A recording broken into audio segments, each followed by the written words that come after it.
마태복음 21장. 예루살렘 입성. 예수와 제자들이 예루살렘에서 멀지 않은 감난산 위에 있는 벳박의 동네 근처에 이르렀을 때였다. 예수께서는 제자 두 사람을 보내시며 말씀하셨다. 너희가 저 동네로 들어가면 나귀 한 마리가 그 새끼와 같이 매어 있을 것이다. 그 나귀를 풀어 끌어오너라. 만일 누가 무슨 말을 하거든 주께서 쓰시겠답니다 하고 말하라.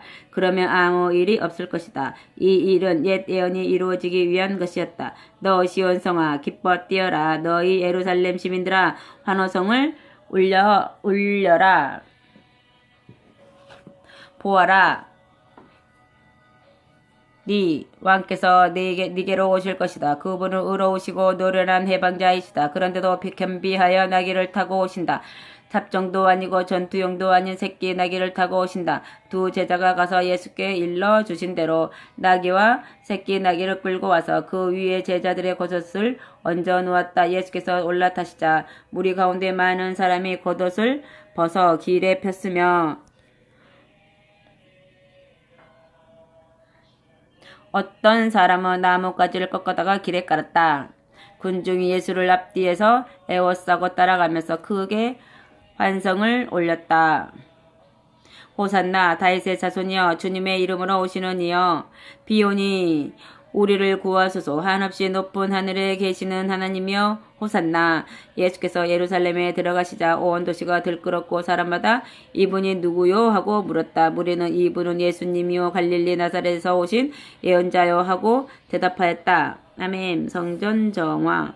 예수께서는 성전 뜰 안으로 들어가셔서 그곳에 있던 장사꾼들을 다 쫓아내시고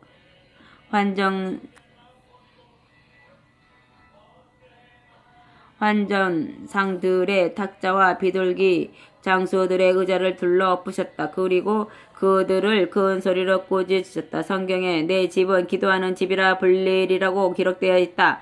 그런데 너희는 어찌 이 집을 강도의 소굴로 만들고 있느냐? 성전 뜰 안에는 맹인들과 다리를 저는 자들도 있었는데 그들의 예수께로 나오자 예수께서는 그들을 모두 고쳐주셨다.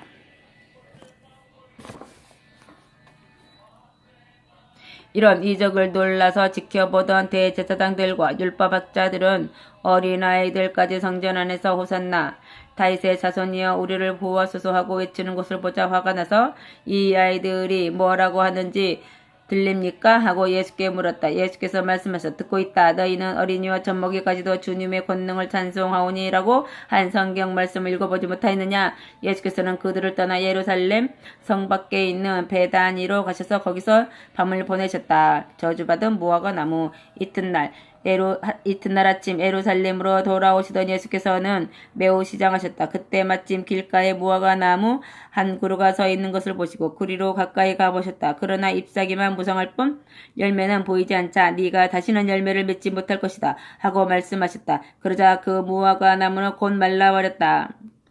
사람들은 이것을 보고 놀라 어떻게 무화과 나무가 금방 말라버렸습니까? 하고 물었다. 그때 예수께서 그들에게 말씀하셨다. 내가 진정으로 말한다. 만일 너희가 믿고 의지하지 않는다면 너희는 이와 같은 일뿐만 아니라 더 큰 일도 할 수 있다. 너희가 이 산더러 땅에서 들려 바다로 옮겨가라 하더라도 그대로 될 것이다. 너희가 믿고 기도하면 너희가 기도한 것은 무엇이나 다 얻을 수 있다. 아멘. 권위에 대한 질문. 예수께서 성전에 되돌아오셔서 가르치고 계실 때 대제사장들과 유대 지도자들이 와서 무슨 권한으로 이런 일을 하며 누가 이런 권한을 주었는지 알려달라고 추궁하였다. 예수께서 말씀하셨다. 내 질문에 먼저 대답하면 내가 알려주겠다.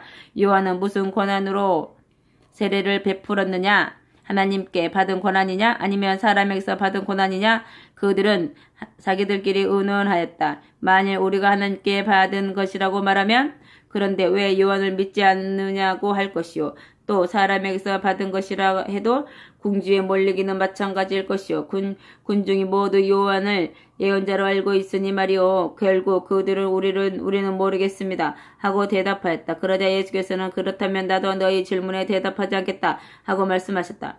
두 아들의 비유. 이것은 어떻게 생각하느냐? 두 아들을 둔 사람이 있었다. 아버지가 큰 아들에게 가서 얘야 오늘은 포도원에 가서 일을 하거라 하고 말하였다. 그러자 큰 아들은 예 아버지 가겠습니다 라고 대답하고는 가지 않았다. 아버지는 또 작은 아들에게 가서 같은 말을 하였다. 작은 아들은 싫습니다 라고 대답했지만 후에 뉘우치고 일하러 갔다.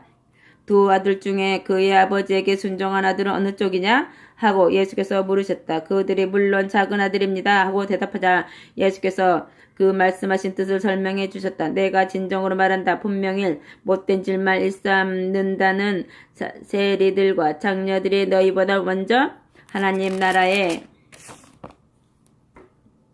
들어갈 것이다. 세례 요한이 너희에게 회개하고 하나님께로 돌아오라고 하였을 때 세리들과 장녀들은 그 말을 들었지만 너희는 듣지 않았다. 너희는 그것을 보고도 끝내 회개하지 않고 그를 믿지 않았다. 아멘. 포도원 소작인의 비유. 이제 이 비유를 들어라. 어떤 주인이 포도원을 만들고 울타리를 둘러쳤다. 그러고는 포도즙 짤 구운 구덩이를 파고 망대를 세운 뒤 그것을 소작인들에게 맡기고 다른 나라로 갔다. 포도를 거두어 드릴 차례 되자 그는 소출을 받아오라고 종들을 소작인들에게 보냈다. 그런데 소작인들은 종들을 붙잡아 하나는 때리고 하나는 죽이고 하나는 돌려쳤다. 주인은 다시 더 많은 종들을 보냈으나 결과는 마찬가지였다. 마지막으로 주인은 그의 아들을 보내며 내 아들이야 함부로 대하지 않겠지 하고 생각하였다. 그러나 소작인들은 그 아들이 오는 것을 보자 서로 말하였다. 저기 상속자가 오는구나. 잘됐다. 저놈을 죽여버리고 이 포도는 우리가 차지하자. 그러고는 그를 잡아 포도원 밖으로 끌어다 죽여버렸다. 그렇다면 포도원 주인이 돌아왔을 때 이런 소작인들을 어떻게 할 것이라고 생각하느냐? 유대인 지도자들이 대답하였다. 악한 자들을 모두를 죽여버리고 그 포도원은 제때 소출을 바칠 다른 소작인들에게 맡길 것입니다. 그러자 예수께서 말씀하셨다. 너희는 성경에서 이런 말씀을 읽지 못하였느냐? 집 짓는 이가 쓸모없어 버린 돌이 이제는 어떤 돌보다도 더 소중한 돌이 되었다. 여호와께서 이루신 이 일 그저 놀랍기만 하여라. 엄청나기만 하여라. 잘 들어라. 너희는 하늘나라를 빼앗길 것이다. 하나님께서는 소출을 잘 내는 백성들에게 그 나라를 맡기실 것이다. 이 진리의 반석에 걸려 넘어지는 사람은 모두 깨질 것이고 이 돌 밑에 깔리는 사람은 먼지처럼 흩어지고 말 것이다. 대제사장들과 바리새인 지도자들은 이 비유가 자기들을 두고 하시는 말씀인 것을 알고 예수를 붙잡으려 했다. 그러나 예수를 예언자라 믿고 있는 군중이 두려워서 그렇게 하지 못하였다. 아멘. 22장 결혼 잔치의 비유. 예수께서는 다시 비유를 들어 말씀하셨다. 하늘나라는 어떤 왕이 자기 아들의 결혼잔치를 크게 베푼 일에 비할 수 있다. 많은 손님을 초청한 왕은 잔치 준비가 끝나자 신하를 보내 시간이 다 되었음을 알리게 하였다. 그러자 모두 오기를 거절하였다. 그래서 왕은 다시 다른 신하들을 보내서 모든 준비가 끝나고 고기를 굽고 있으니 속히 오라고 전하게 하였다. 그러나 손님들은 그 초청을 대수롭지 않게 여기고 어떤 사람은 자기 밭으로 가고 어떤 사람은 자기 상점으로 가고 또 어떤 사람들은 왕의 신하들을 때리고 죽이기까지 하였다. 그러자 왕은 몹시 화가 나서 군대를 보내 그 살인자들을 잡아 죽이고 동네를 불살라 버렸다. 그러고 나서 신하들에게 말하였다. 결혼잔치는 준비되었는데 초청받은 사람들은 올 자격이 없는 자들이었다. 이제 길거리에 나가서 아무나 만나는 대로 잔치에 초대하여라. 신하들은 거리에 나가 좋은 사람이건 나쁜 사람이건 가리지 않고 만나는 대로 데려왔다. 잔치집은 손님으로 가득 찼다. 왕의 손님을 만나러 들어와 보니 한 사람이 자기에게 준비된 예복을 입지 않고 앉아 있는 것이 눈에 띄었다. 그래서 왕이 이 사람아 자네는 예복도 입지 않고 어떻게 여기에 들어왔는가 하고 물었으나 그는 대답을 못하였다. 왕은 시종들에게 명령하였다. 이 자의 손발을 묶어 바깥 어두운 데로 내쫓아라. 거기서 가슴을 치며 통곡할 것이다. 이와 같이 부르심을 받은 사람은 많지만 택함을 받은 사람은 적다. 아멘. 가이사의 것은 가이사에게.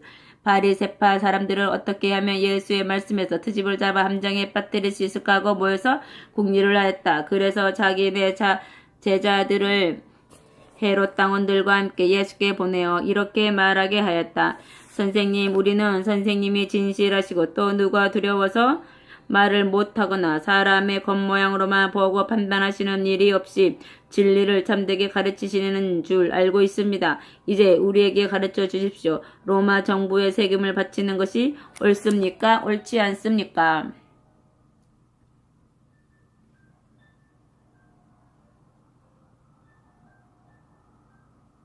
예수께서는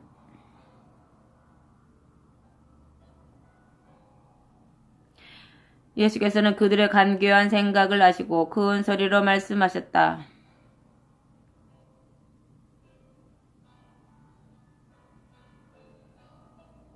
이 위선자들아, 어찌하여 나를 시험하느냐? 세금으로 내는 돈을 내게 보여라.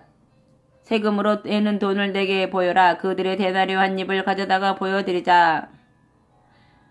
이 초상과 글자는 누구의 것이냐? 하고 예수께서 물으셨다. 가이사의 것입니다. 하고 그들이 대답하자 예수께서 말씀하셨다. 그러면 가이사의 것은 가이사에게, 하나님의 것은 하나님께 바쳐라. 그들은 이 말씀을 듣고 놀라 당황하면서 떠났다. 부활에 대한 질문. 같은 날 사두개파 사람 몇이 예수께 왔다. 사두개파 사람들은 사람이 죽은 후에 부활하는 일은 있을 수 없다고 주장하는 사람들이었다. 그들이 예수께 물었다. 선생님, 모세는 만일 어떤 사람이 자녀가 없이 죽으면 그 동생이 그 형수와 결혼하여 죽은 사람의 재산을 상속할 아들을 낳아줘야 한다고 하였습니다. 그런데 우리 이웃에 7형제가 살고 있었습니다. 그들 가운데 첫째가 결혼해 살다가 죽었는데 아들이 없었습니다. 그래서 이 형수는 둘째와 결혼하였습니다. 둘째도 아들이 없이 죽었고 그 여자는 다음 동생과 결혼하여 세 차례로 7째 동생까지 내려갔습니다. 그런 후에 그 여자도 죽었습니다. 이 여자가 7형제를 모두 자기 남편으로 삼았으니 부활 때 이 여자는 7형제 중 누구의 아내가 되겠습니까?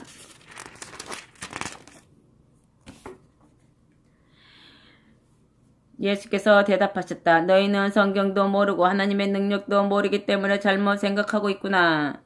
부활한 다음에는 결혼하지 않고 하늘에 있는 천사들처럼 된다. 죽은 자의 부활에 대한 것을 성경에서 읽어본 일이 없느냐? 하나님께서 나는 아브라함의 하나님이요 이삭의 하나님이요 야곱의 하나님이다 라고 말씀하시지 않았느냐? 이 말씀은 하나님이 죽은 자들의 하나님이 아니라 살아있는 자들의 하나님이란 뜻이다. 군중은 예수의 이 말씀을 듣고 깊이 감명을 받았다. 아멘. 첫째 가는 계명. 사두개파 사람들이 예수의 대답에 말문이 막혔다는 소문을 듣고 바리새파 사람들이 모였다. 그들 가운데 한 율법 교사가 예수를 시험하려고 물었다. 선생님, 모세의 율법 중에서 어느 것이 가장 큰 계명입니까? 예수께서 대답하셨다. 네 마음을 다하고 목숨을 다하고 생각을 다하여 주 너의 하나님을 사랑하라. 이것이 가장 크고 첫째가는 계명이다. 그러나 네 이웃을 네 몸과 같이 사랑하라는 둘째가는 계명이요 이에 못지않게 중요하다. 둘째가는 계명도 이에 못지않게 중요하다. 모든 다른 계명과 예언자들의 요구는 이 두 계명으로 요약될 수 있다. 아멘. 그리스도는 누구의 자손인가? 예수께서 바리새파 사람들이 둘러앉아 있는 자리에서 질문을 던지셨다. 그리스도를 어떻게 생각하느냐? 그가 누구의 자손이냐 하고 물으셨다.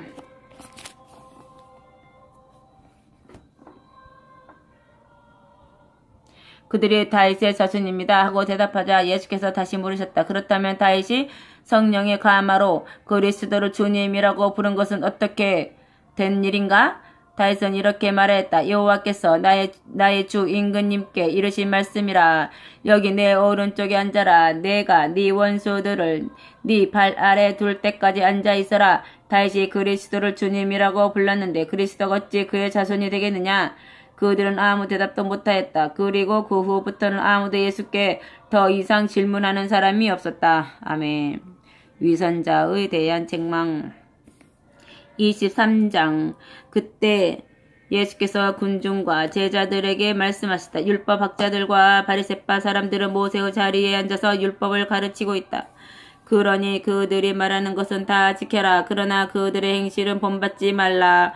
그들은 말뿐이고 실행은 하지 않는 사람들이다. 그들은 자기들도 할 수 없는 어려운 요구를 너희에게 강요하지만 자기들은 그것을 지키려고 하지 않는다. 그들은 무슨 일이든지 남에게 보이기 위해서 한다. 그들은 기도할 때 이마나 팔에 매다는 성구함을 크게 만들어 달고 옷단에는 긴 술을 달고 다니며 거룩하게 꾸민다. 그리고 잔치에 가면 윗자리에만 앉으려 하고 회당에서는 높은 자리만을 찾는다.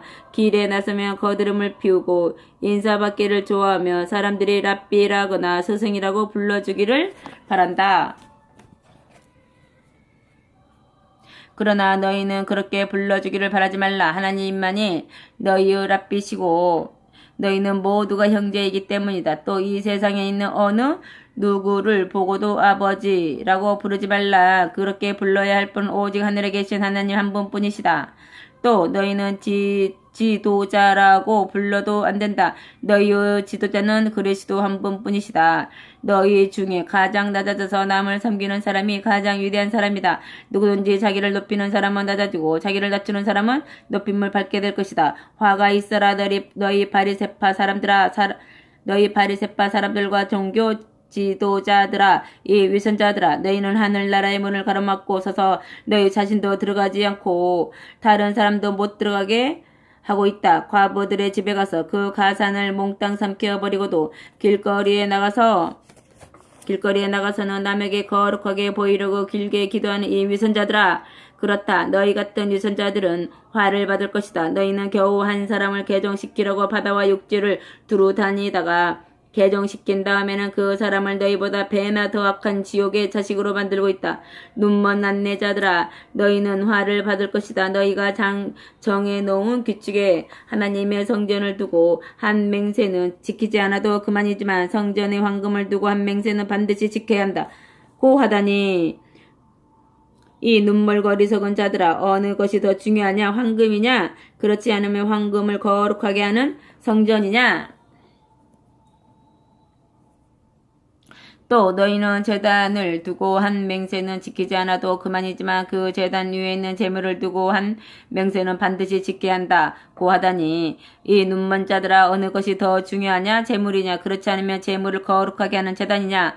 너희가 제단을 두고 한 맹세는 제단뿐만 아니라 그 위에 있는 모든 것을 두고 한 맹세이고 또 너희가 성전을 두고 한 맹세는 성전뿐만 아니라 그 안에 계신 분을 두고 한 맹세가 아니냐? 그리고 너희가 하늘을 두고 한 맹세는 하나님의 보좌와 그 위에 앉으신 분을 두고 한 맹세가 아니냐? 화가 있어라 너희 바리새파 사람들과 율법학자들아, 이 위선자들아, 너희는 박하와 회양과 근체의 11조는 율법에 따라 바치면서 정의와 자비와 믿음과 같은 아주 중요한 율법의 근본은 무시하고 있다. 물론 11조를 바치는 일도 중요하다. 그러나 더 중요한 일을 하지 않고 내버려 두어서는 안 된다.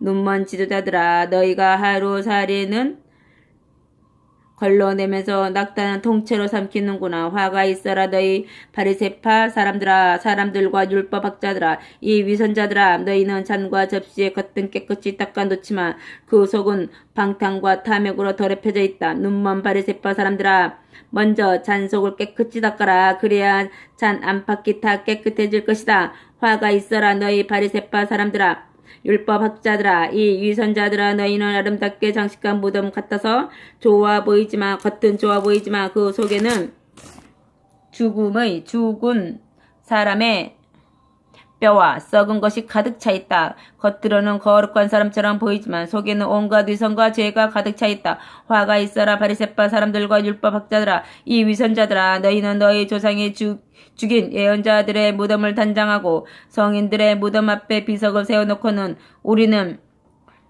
조상들이 저지른 행동을 결코 되풀이하지 않을 것이다 라고 말한다. 이것이 너희가 예언자들을 죽인 악한 자들의 자손이라는 것을 스스로 증거하고 있는 셈이 아니냐? 그리고 너희는 그들이 걸어간 길을 그대로 답습하고 그들의 악을 다시금 채우고 있다. 뱀들아, 독사의 자식들아, 너희가 어떻게 지옥의 형벌을 피하겠느냐? 내가 예언자들과 지혜 있는 교사들과 율법자들을 너희에게 보내겠다. 그러나 너희는 그들 중 몇은 죽이고 십자가에 못 박으며 몇은 회당에서 벗겨놓고 매질하며 이 이 동네 저 동네 잡으러 다닐 것이다. 그래서 마침내 의로운 사람 아벨의 피부터 성전의 성소와 제단 사이에서 너희가 죽인 바라갸의 아들 사가랴의 피에 이르기까지 땅에서 무참하게 죽임을 당한 신앙인들의 피값이 너희에게로 돌아갈 것이다. 내가 진정으로 말한다. 지나간 세대의 모든 죄에 대한 심판이 이 세대에 내릴 것이다. 아멘. 예루살렘아 예루살렘아 예루살렘아 예언자들을 죽이고 하나님이 보내신 사람들을 돌로 치는 자여 암탉이 병아리를 날개 아래 모으듯이 내가 몇 번이나 네 자녀를 모으려고 하였던가. 그러나 너희는 응하지 않았다. 너희 집은 버림을 받아 황폐해질 것이다. 내가 너희에게 말한다. 하나님이 보내신 이를 환영할 준비가 될 때까지 너희가 결코 나를 보지 못할 것이다. 아멘. 24장 성전 파괴에 대한 예언. 예수께서 성전을 떠나실 때 제자들이 곁에 와서 성전의 여러 건물을 구경하자고 말하였다. 그러자 예수께서 이렇게 말씀하셨다. 내가 진정으로 말한다. 이 모든 건물이 다 무너져 돌 하나도 제대로 얹혀 있지 못할 것이다. 아멘. 재난의 시작. 예수께서 감난산에 올라가 앉으시자 제자들이 물었다. 언제 그런 일이 일어나겠습니까? 주님이 다시 오시는 세상 끝날에는 어떤 징조가 나타나겠습니까? 예수께서 말씀하셨다. 아무에게도 속지 않도록 조심하라. 많은 사람이 자기가 그리스도라 주장하고 나서며 사람들을 그릇된 길로 끌어들일 것이다. 전쟁이 일어났다는 소문을 듣겠으나 두려워하지 말라. 그런 일이 반드시 있을 것이지만 그것으로 끝이 온 것은 아니다. 민족과 나라들이 들고 일어나 서로 칠 것이며 여러 곳에서 기근과 지진이 일어날 것이다. 그러나 이 모든 일은 다만 닥쳐올 재난의 시작일 뿐이다. 그때 너희는 내 사람이라는 이유로 고통과 죽임을 당할 것이며 온 세상이 너희를 미워할 것이다. 그리고 너희 가운데 많은 사람이 제 가운데에 다시 빠져들어가 서로 배반하고 미워할 것이다.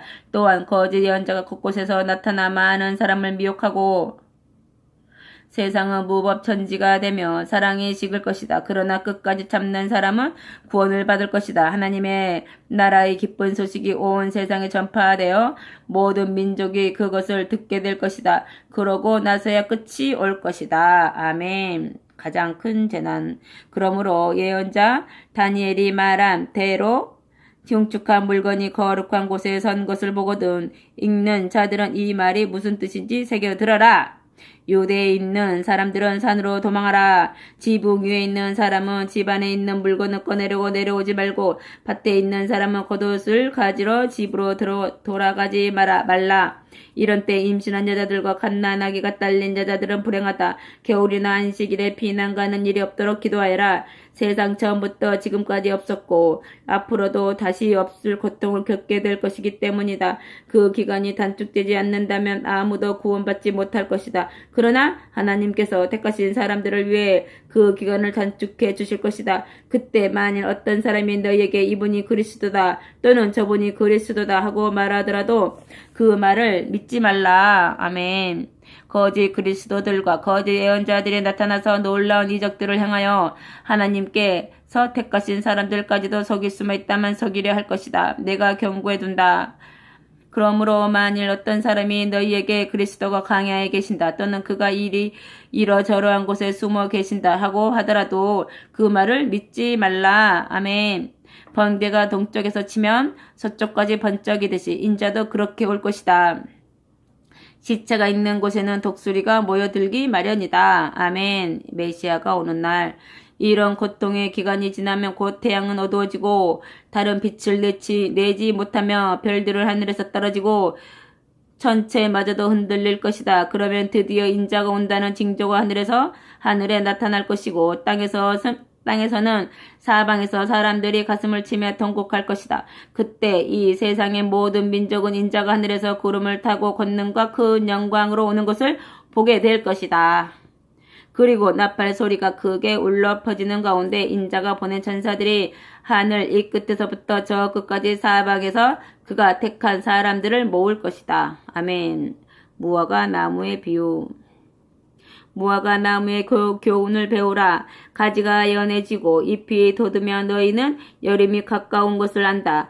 이와 같이 너희도 이런 일이 시작되는 징조를 보고도 내가 문 앞에 가까이 온 줄로 알라. 내가 분명히 말한다. 이 세대가 다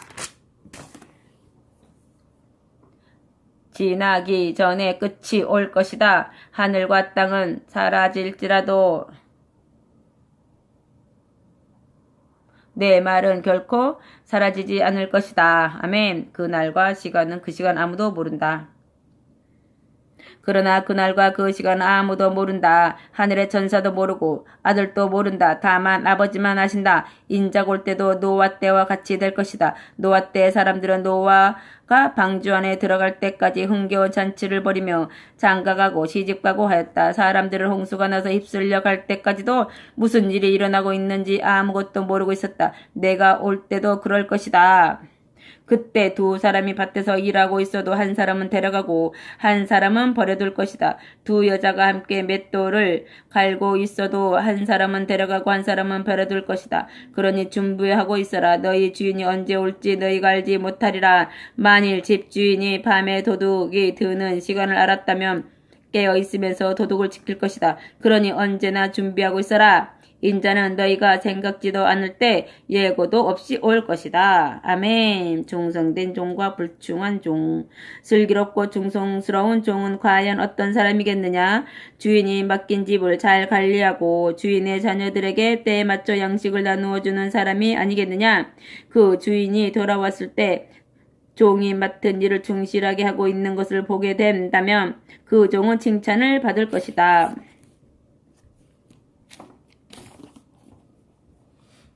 내가 진정으로 말한다. 주인은 이런 충성스러운 사람에게 그가 가진 모든 것을 맡길 것이다. 그러나 만일 그 종이 약해서 자기 스스로 내 주인은 곧 오시지 않을 거야 하면서 동료 종들을 억압하고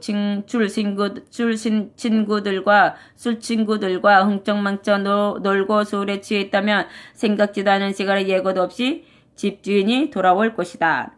그러고는 그 종을 모진매로 때리고 위선자들이 받는 심판을 받게 할 것이다. 그러면 그는 거기서 가슴을 치며 통곡할 것이다. 아멘. 25장 열처녀의 비유.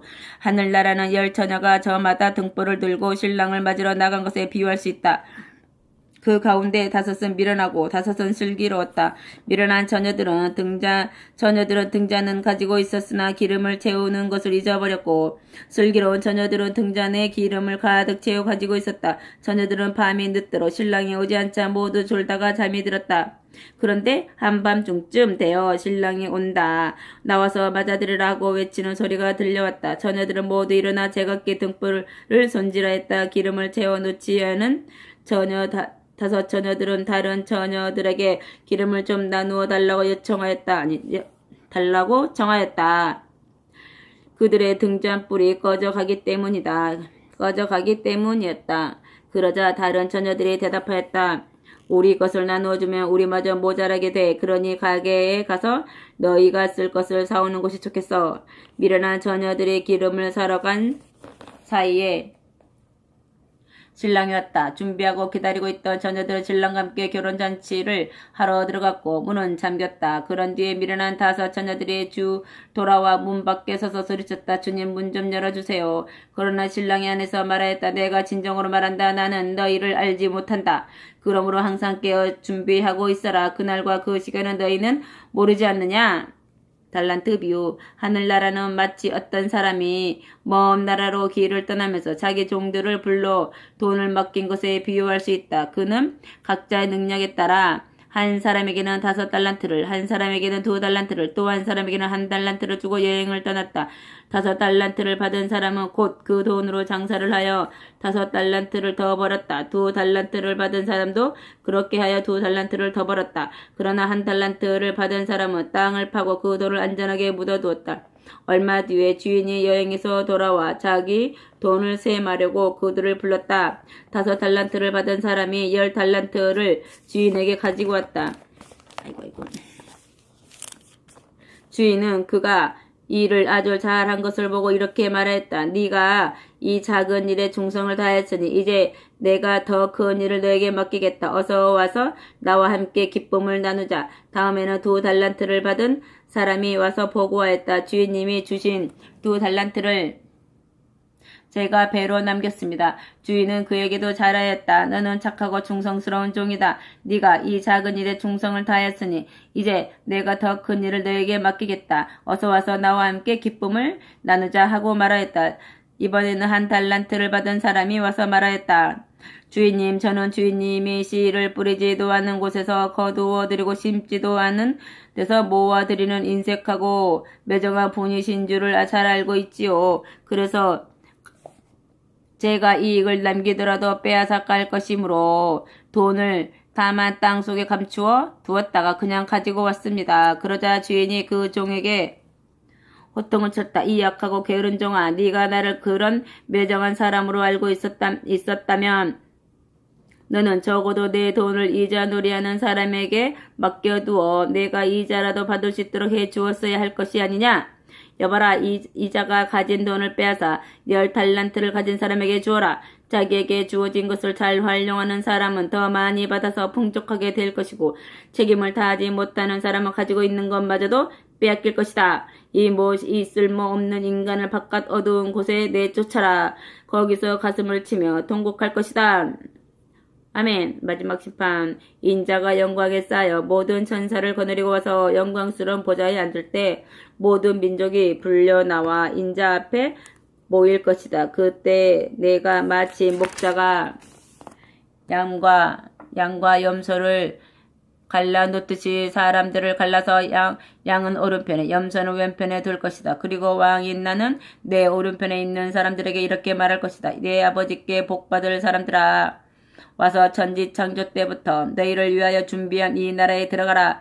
너희는 내가 배고플 때 먹을 것을 주었고 목말랐을 때 마실 것을 주었으며 내가 나그네 되었을 때 너희 집으로 따뜻하게 맞아들였다. 또 헐벗었을 때 입을 것을 주었고 병들었을 때와 감옥에 갇혔을 때 찾아와 주었다. 그때 그 의로운 사람들은 이렇게 대답할 것이다. 주님, 저희가 언제 주님이 배고프신 것을 보고 잡수실 것을 드렸으며 목마르신 것을 보고 마실 것을 드렸습니까? 또 언제 주님이 나그네 되신 것을 보고 도와드렸으며 헐벗으신 것을 보고 입을 것을 드렸습니까? 언제 주님이 병드셨거나 감옥에 갇힌 것을 보고 찾아가 배웠습니까? 그러면 왕은 이렇게 말할 것이다. 내가 진정으로 말한다. 너희가 여기 있는 내 형제 중에 가장 보잘것없는 사람 하나에게 해준 것이 곧 내게 해준 것이다. 그리고 나는 왼편에 있는 사람들을 향해서 이렇게 말할 것이다. 너희 저주받은 자들아, 내게서 물러가 마귀와 그 부하들을 거두려고 준비한 영원한 불 속으로 들어가라. 너희는 내가 배고플 때 먹을 것을 주지 않았고 목마를 때 마실 것을 주지 않았으며 나그네 되었을 때 따뜻하게 맞아들이지 않았다.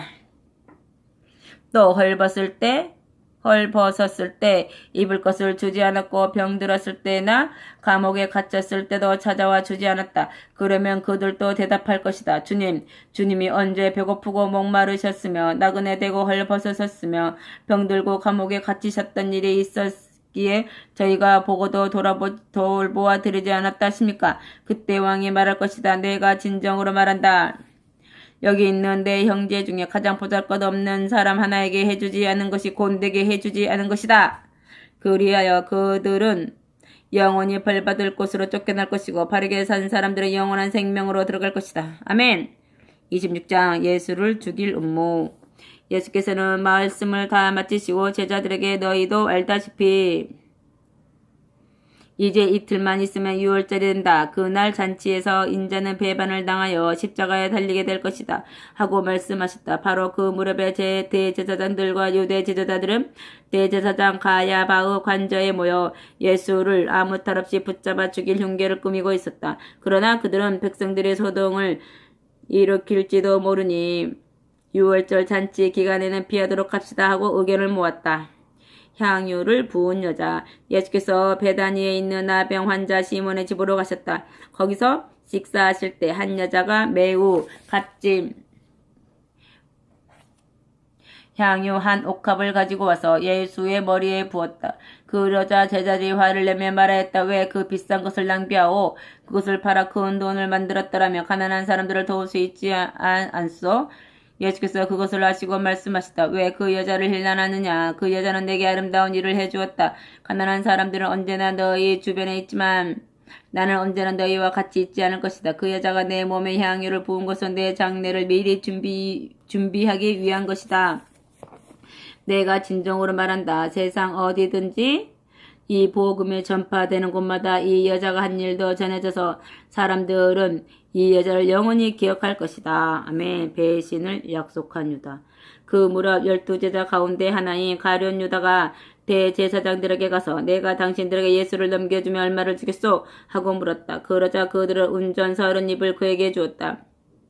그때부터 유다는 예수를 그들에게 넘겨줄 기회를 엿보기 시작했다. 마지막 만찬.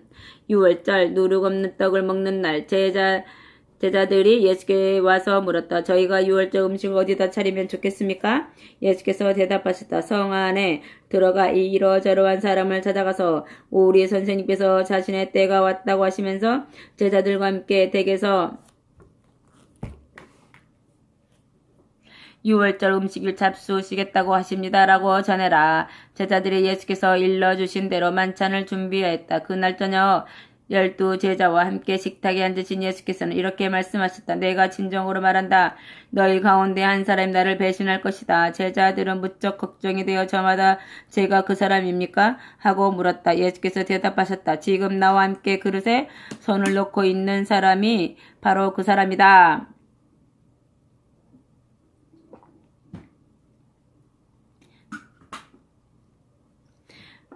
나는 예언의 말씀대로 죽어야 하지만 나를 배신한 그에게는 화가 낼 것이다.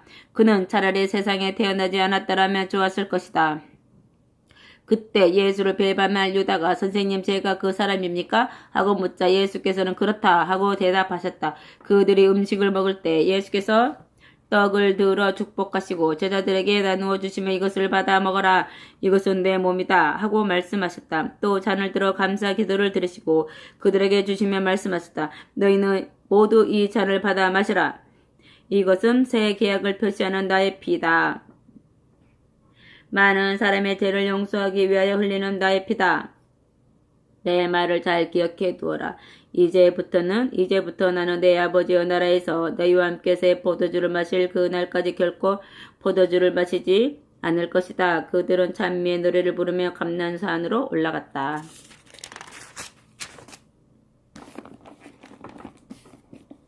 베드로의 장담. 그때 예수께서 제자들에게 말씀하셨다. 오늘 밤 너희가 다 나를 버릴 것이다. 성경에 가라 일어나 내 목자를 찔러 죽여라. 내 곁에서 나와 똑같이 일하는 바로 그 사람을 찔러라. 양떼가 뿔뿔이 흩어지도록 그 목자를 쳐 죽여라. 라고 기록된 대로 될 것이다. 그러나 내가 다시 살아난 뒤에는 너희보다 먼저 갈릴리로 갈 것이다. 베드로가 나서서 장담하였다. 비록 모든 사람이 다 주님을 버린다 해도 저는 버리지 않겠습니다. 그러자 예수께서 그에게 말씀하셨다. 내가 진정으로 말한다. 오늘 밤 닭이 울기 전에 너는 3번이나 나를 모른다고 할 것이다. 저는 주님과 함께 죽는 한이 있더라도 결코 주님을 모른다고는 하지 않겠습니다. 베드로가 거듭 말하자 다른 제자들도 모두 다 그렇게 말하였다. 겟세마네에서의 기도. 예수께서는 제자들을 데리고 겟세마네라는 동산으로 가셨다. 거기서 제자들에게 내가 저기 가서 기도하고 돌아올 때까지 여기 있으라 하고 이러신 뒤 베드로와 세베대의 두 아들 야고보와 요한을 데리고 가셨다. 예수께서는 근심과 번민에 쌓인 얼굴로 세 제자에게 말씀하셨다. 내 마음이 괴로워 죽을 것 같구나.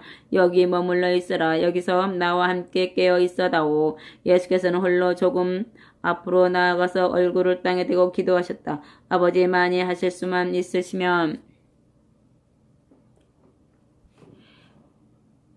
이 잔을 내게서 거두어 주소서. 그러나 내 뜻대로 마시고 아버지의 뜻대로 하소서. 그리고 세 제자에게 돌아오셔서 그들의 자고 있는 것을 보시고는 베드로에게 말씀하셨다. 너희는 단 1시간도 나와 함께 깨어 있을 수 없단 말이냐. 깨어 기도하라. 그렇지 않으면 시험을 감당하지 못할 것이다. 마음은 간절하나 육신이 약하구나. 예수께서는 다시 그들을 떠나 기도하셨다. 나의 아버지, 만일 이 잔이 내가 마시지 않고는 내게서 지나갈 수 없는 것이거든 아버지의 뜻대로 하소서. 예수께서 다시 제자들에게 돌아오셨을 때도 그들은 여전히 자고 있었다. 그들은 눈이 피곤하여 잠을 떨쳐버릴 수 없었던 것이다. 예수께서는 그들을 두고 세 번째 되돌아가셔서 다시 같은 말씀으로 기도하셨다. 그리고 제자들에게 오셔서 말씀하셨다. 아직도 자고 있느냐?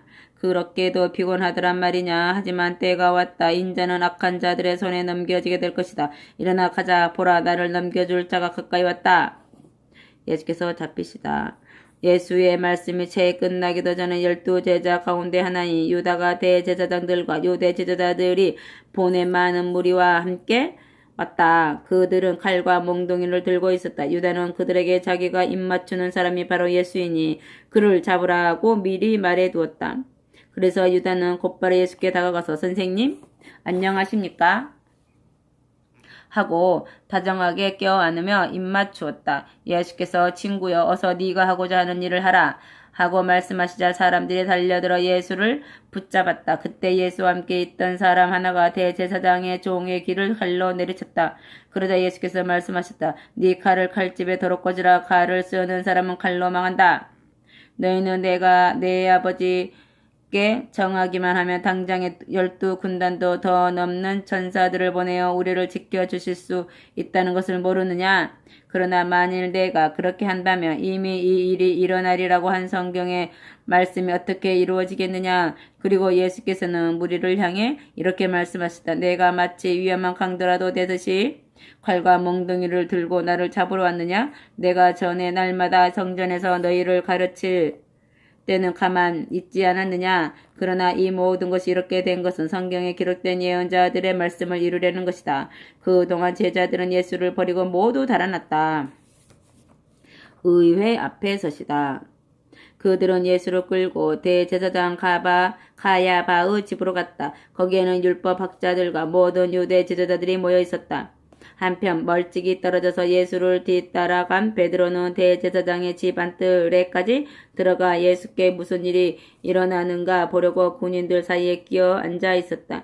대제사장들과 모든 의회원들은 예수를 사형에 저하라고 거짓 증거를 찾고 있었다. 많은 사람이 거짓 증언을 하였지만 제각각이어서 증언이 서로 일치하지 않았다. 마침내 두 사람이 앞에 나서며 말하였다. 이 사람이 내가 하나님의 성전을 헐었다가 사흘 만에 다시 세울 수 있다고 말하였습니다. 그러다 대제사장이 일어나서 예수께 물었다. 당신이 그런 말을 하였는가? 아니면 하지 않았는가? 그러자 예수께서는 침묵만 지키셨다. 그때 대제사장이 예수께 다시 물었다. 살아계신 하나님의 이름으로 당신에게 묻는다. 당신이 하나님의 아들 그리스도인가? 예수께서 말씀하셨다. 그렇다. 장차 너희는 인자가 하나님의 오른편에 앉아있는 것과 하늘 구름을 타고 오는 것을 볼 것이다. 이 말을 듣자 대제사장은 자기 옷을 찢으며 큰 소리를 말했다. 이자가 하나님을 모독하는구나. 이 이상 무슨 증거가 필요하겠소? 여러분은 모두 이자가 말하는 것을 듣지 않았소? 여러분의 생각은 어떻소? 그러자 사람들은 사형에 처해야 하오, 사형이요 하고 아우성을 쳤다. 그리고 그들은 예수의 얼굴에 침을 뱉고 주먹으로 때렸다. 어떤 사람은 손바닥으로 뺨을 때리면서 알아맞혀 보시지. 그리스도 양반, 당신이 친 사람이 누구인가 하고 조롱하였다. 예수를 모른다고 한 베드로. 그동안 베드로는 바깥들에 앉아 있었다. 그때 여종 하나가 다가와서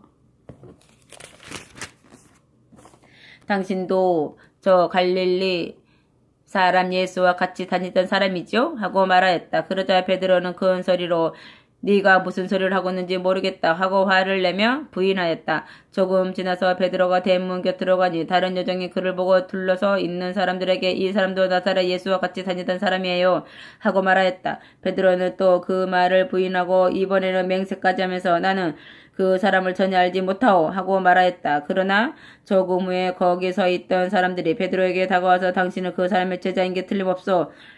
당신의 갈릴리 말투를 보아 분명하오. 베드로는 저주하고 맹세하면서 내가 그 사람 안다면 천벌을 받겠소. 나는 정말 그 사람 알지 못하오 하고 부인하였다. 그러자 곧 닭이 울었다. 베드로는 닭이 울기 전에 네가 3번 나를 모른다 할 것이다 라고 하시던 예수의 말씀이 생각나서 밖으로 나가 통곡하였다. 아멘. 27장 예수께서 빌라도 앞에 서시다. 아침이 되자 대제사장들과 유대 지도자들은 다시 회의를 열어 예수를 로마 정부에 인계하여 사형에 처할 방법을 모의한 뒤에 예수를 결박하여 로마 총독 빌라도에게 보냈다. 유다의 죽음. 그때 예수를 배신한 유다는 예수께서 사형 판결을 받으신 것을 보고 깊이 뉘우쳤다. 그래서 그 운전 30입을 대제사장들과 유대 지도자들에게 돌려주며 내가 죄를 지었소. 내가 죄 없는 분의 피를 팔았소. 하고 말하였다. 그러나 그들은 그것이 우리와 무슨 상관 있어? 그것은 당신이 알아서 할 문제요라고 대꾸하였다. 유다는 운전을 성소에 내던지고 나가서 목매달아 죽었다. 대제사장들은 그 운전을 주워들고 이것은 빚값이므로 헌금궤에 넣을 수가 없겠소. 이런 돈은 받아 넣는 것은 우리 율법에 어긋나는 일이니 말이오 하고 의논한 끝에 그 돈으로 옹기장이의 밭을 사서 예루살렘에서 죽은 이방인의 묘지로 사용하기로 하였다. 그 밭은 어느 날까지 피밭이라고 부른다. 이렇게 하여 예레미야의 예언이 이루어진 것이다. 그들은 은전 30입을 받았으니 이는 이스라엘 사람에게 팔려간 그의 몸값이다. 이것으로 옹기장의 밭을 샀으니 주께서 내게 명하신 대로이다. 아멘. 빌라도의 신문. 예수께서 로마 총독 빌라도 앞에 서시자 총독은 당신이 유대인의 왕인가? 하고 물었다. 그러자 예수께서는 네 말대로다 하고 말씀하셨다. 그러나 대제사장들과 유대 지도자들이 고발하여 떠들어 대는 데는 아무 대답도 하지 않으셨다. 그래서 빌라도가 저 사람들이 하는 말이 들리지 않은가 하고 물었으나 여전히 예수께서는 한마디도 대답하지 않으셨다. 총독은 이 일을 매우 이상히 여겼다. 사형 판결을 받으시다. 6월절 잔치 기간 중에는 총독의 군중의 요청대로 유대인의 죄수 하나를 놓아주는 관례가 있었다. 마침 그에는 바라바라는 이름난 죄수가 갇혀 있었다. 빌라도는 명절날 아침 관저 앞에 모여든 군중에게 물었다. 내가 누구를 놓아주기를 바라는가? 바라바인가 아니면 그리스도라 하는 예수인가? 빌라도는 백성 사이에 예수를 존경하는 자가 많아지자 유대 지도자들이 시기하여 예수를 붙잡아 온 것임을 잘 알고 이렇게 물은 것이다. 빌라도가 재판을 하고 있을 때 빌라도 아내가 전가를 보내어 당신은 그 무고한 사람의 일에 상관하지 마십시오. 간밤에 그 사람의 일로 꿈자리가 몹시 사나웠습니다. 하고 당부하였다. 한편 대제사장들과 유대 지도자들은 군중을 충동하여 바라바를 놓아 주고 예수는 죽이라고 청하게 하였다. 그래서 총독이 다시 이 두 사람 중에서 누구를 놓아주기를 바라는가 하고 묻자 군중은 소리를 지르며 바라바입니다 하고 대답하였다. 빌라도가 다시 물었다. 그러면 당신들의 그리스도라는 예수는 어떻게 해야 하는가? 군중은 입에 모아 소리를 질렀다. 십자가에 못 박아야 합니다. 그의 제목이 무엇인가? 하고 빌라도가 묻자 그들은 더욱더 크게 십자가에 못 박으시오. 십자가에 못 박아야 합니다. 하고 소리를 질렀다. 빌라도는 더 이상 계속해야 소용도 없고 폭동으로 번질 것 같아서 그릇에 물을 또 오게 하여 군중 앞에서 손을 씻으며 말하였다. 나는 이 사람의 피에 대해서 책임이 없어. 책임은 당신들의 지시오. 군중은 그 사람의 비에 대한 책임은 우리와 우리의 자손들이 지겠습니다 하고 소리 질렀다. 빌라도는 바라바를 놓아주었다. 그리고 예수는 채찍으로 때려 십자가에 못 박으라고 내주었다. 가시관을 쓰시다. 총독의 병사들은 예수를 총독 관저로 끌고 들어가서 온 부대원을 그 앞에 소집시켰다. 그리고 예수의 옷을 벗기고 주홍색 옷을 입힌 다음 가시로 왕관을 만들어 예수의 머리에 씌우고 갈대 하나를 훌처럼 오른손에 들리고는 그 앞에 무릎을 꿇고 유대인의 왕 만세 하고 고함을 치며 조롱하였다.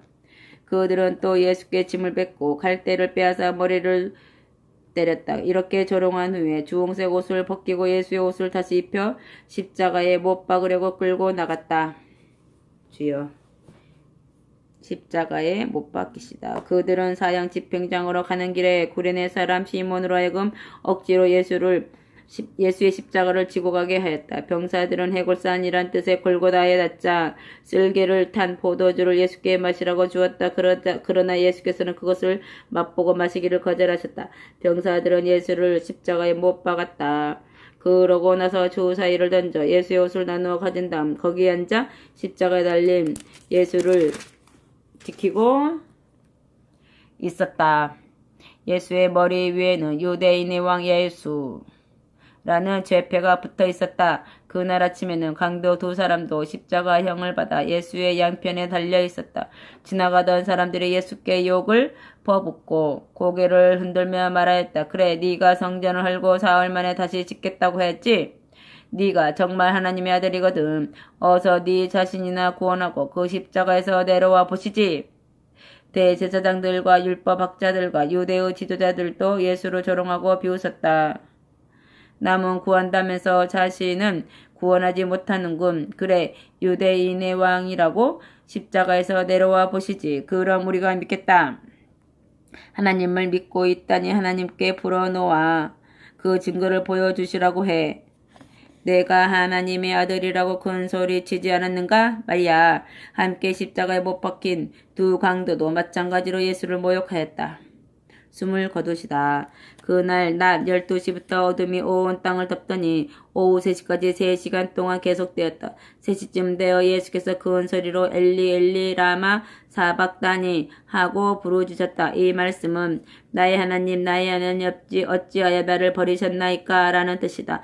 그곳에서 있던 사람들은 이 말씀을 잘못 알아듣고 엘리야를 부르고 있다고 생각하였다. 그들 중의 한 사람이 달려가서 신포도주에 적신 해면을 갈대 끝에 깨어 목을 죽이라고 예수께 주었다.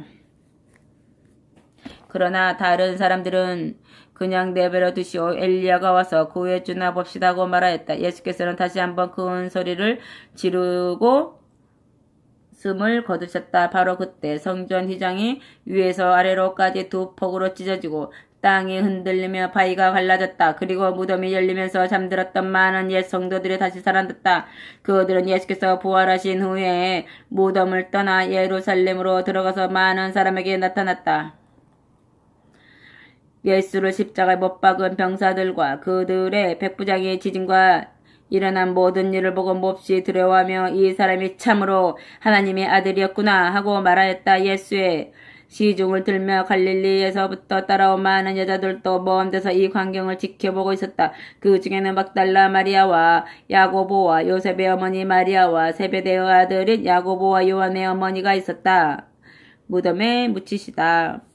날이 저물자 아리마대 사람인 한 부자가 찾아왔다. 그는 예수를 따르던 요셉이었다. 그가 빌라도에게 가서 예수의 시신을 달라고 청하자 빌라도는 내주라고 명령하였다. 요셉은 예수의 시신을 가져다 깨끗하고 고운 배로 싼 후 바위를 파서 만든 자기의 새 무덤에 모시고 큰 돌을 굴려다가 무덤 입구를 막아놓고 갔다. 그때 무덤 맞은편에는 막달라 마리아와 다른 마리아가 앉아서 지켜보고 있었다.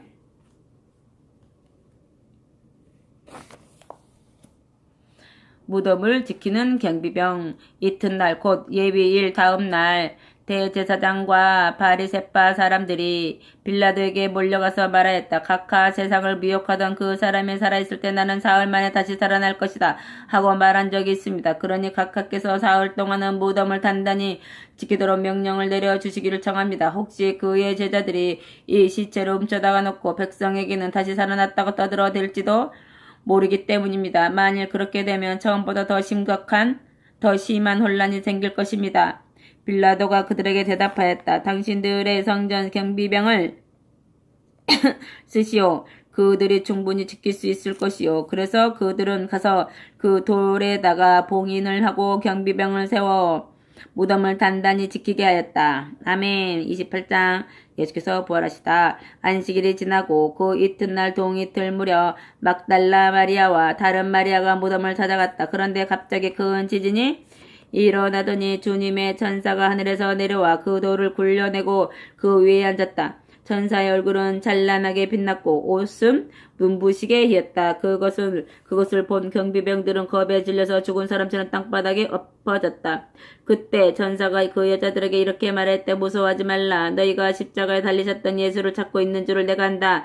그러나 그분은 여기 계시지 않는다. 그분은 전에 너희에게 말씀하신 대로 다시 나셨다. 그분이 누우셨던 곳을 와서 보라. 그리고 빨리 그분의 제자들에게 가서 예수께서는 죽은 자들 가운데서 다시 살아나 너희보다 먼저 갈릴리로 가실 것이니 거기서 그분을 뵐 것이요 하고 전하여라. 나는 이 말을 전하러 왔다. 여자들은 겁에 질렸으나 한편 큰 기쁨으로 무덤에서 뛰어나와 천사가 말해준 소식을 제자들에게 전하려고 단숨에 달려갔다. 그런데 갑자기 예수께서 그 여자들 앞으로 걸어오시며 평안하냐 하고 말씀하셨다. 여자들은 땅에 엎드려 예수의 발을 붙잡고 경배를 드렸다. 그러자 예수께서 말씀하셨다. 두려워하지 말라. 가서 내 형제들에게 곧 갈릴리로 가라고 전하라. 거기서 나를 만나게 될 것이다. 경비병이 매수당하다. 여자들이 떠난 뒤 무덤을 지키던 경비병 몇 사람이 성 안으로 들어가 대제사장들에게 그동안 일어난 일들을 다 보고하였다. 대제사장들은 온 유대 지도자들과 의회를 열고 의논한 끝에 경비병들에게 뇌물을 주면서 예수의 제자들이 밤중에 와서 그들이 잠든 사이에 시체를 훔쳐갔다고 말하라고 하였다. 또한 그들은 경비병들에게 이렇게 약속하였다. 만일 총독이 이 소문을 듣게 되더라도 우리가 너희들에게는 아무 해가 없도록 책임을 지겠다. 경비병들은 뇌물을 받고 그들이 시키는 대로 하였다. 이 이야기는 오늘날까지 유대 사람들 사이에 널리 퍼져 있다. 주여. 제자들의 사명. 11제자는 예수께서 만나게 될 것이라고 일러주신 갈릴리에 있는 산으로 갔다. 거기서 그들은 예수를 뵙고 경배를 드렸다. 그러나 그들 가운데는 그가 정말 예수일까 하고 의심하는 사람도 있었다. 예수께서 제자들에게 가까이 오셔서 말씀하셨다. 나는 하늘과 땅의 모든 권한을 받았다. 그러므로 너희는 가서 모든 민족을 제자로 삼아 아버지와 아들과 성령의 이름으로 세례를 베풀고 내가 너희에게 명한 모든 것을 가르쳐 지키게 하라. 내가 세상 끝날까지 항상 너희와 함께 있겠다. 아멘.